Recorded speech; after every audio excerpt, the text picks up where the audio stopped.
Hello বন্ধুরা, তোমরা সবাই কেমন আছো? আশা করি সবাই ভালো আছো, সুস্থ আছো। আজকে একটু বানাচ্ছি, যে দেখো চিড়ে নিয়েছি। তো কি বানাচ্ছি চলো তোমাদেরকে দেখাচ্ছি। তো চিড়েটাকে ভালো করে ধুয়ে নিচ্ছি, পরে তোমাদেরকে দেখাচ্ছি। তো এই তো দেখো বন্ধুরা, চিড়েটাকে ভালো করে ধুয়ে নিয়েছি। একটু সময় একটু ভিজিয়ে রাখবে, তো পরে দেখাচ্ছি তোমাদের। তো আমি এখানে 3টে ডিম নিয়েছি, তোমরা চাইলে বেশিও নিতে পারো। এখানে চিলি দিয়ে দিচ্ছি, একটু পেঁয়াজ কেটে রেখেছি, তো পেঁয়াজগুলোকেও দিয়ে দিচ্ছি, একটু নুন দিয়ে দিচ্ছি। তো এগুলোকে একসাথে ভালো করে মিক্সড করে নেব। তো এগুলোকে একটু ভালো করে মিক্সড করে নিই, তো পরে তোমাদেরকে দেখাচ্ছি।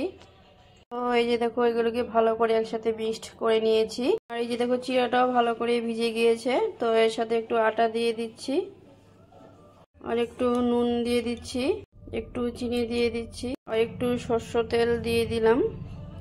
তো এগুলোকে একসাথে মিক্সড করে নেব, তো দেখাচ্ছি পরে তোমাদেরকে।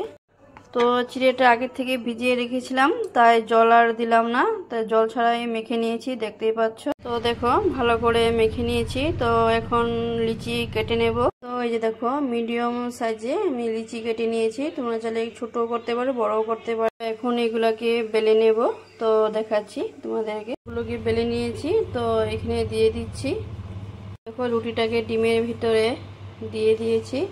দেখো এটাকে ননস্টিকে দিয়ে দিয়েছি, উল্টিয়ে দেব। দেখো বন্ধুরা, এটা হচ্ছে। তো এটাকে বানিয়েছি চিড়ে দিয়ে পরোটা। দেখো আমার চিড়ের পরোটা হয়ে গিয়েছে, তো এখন নামিয়ে নেব। এটাকে নামিয়ে নিচ্ছি, তো আরোগুলো আছে ওগুলোকে ভেজে নেব। দেখো আরেকটাও দিয়ে দিচ্ছি, দেখতেই পাচ্ছ হচ্ছে। তো এই যে দেখো বন্ধুরা, আমার গরম গরম চিড়ে দিয়ে পরোটা হয়ে গিয়েছে। তো এই যে দেখো। তো আশা করি বন্ধুরা কিছু একটা দেখিয়েছি, তো তোমাদের কাছে দেখে ভালো। তো তোমরা ঘরে বানিয়ে খেয়ে দেখো কিরকম লাগে চিড়ে দিয়ে পরোটা। তো এখন আমি রাখছি, বাই।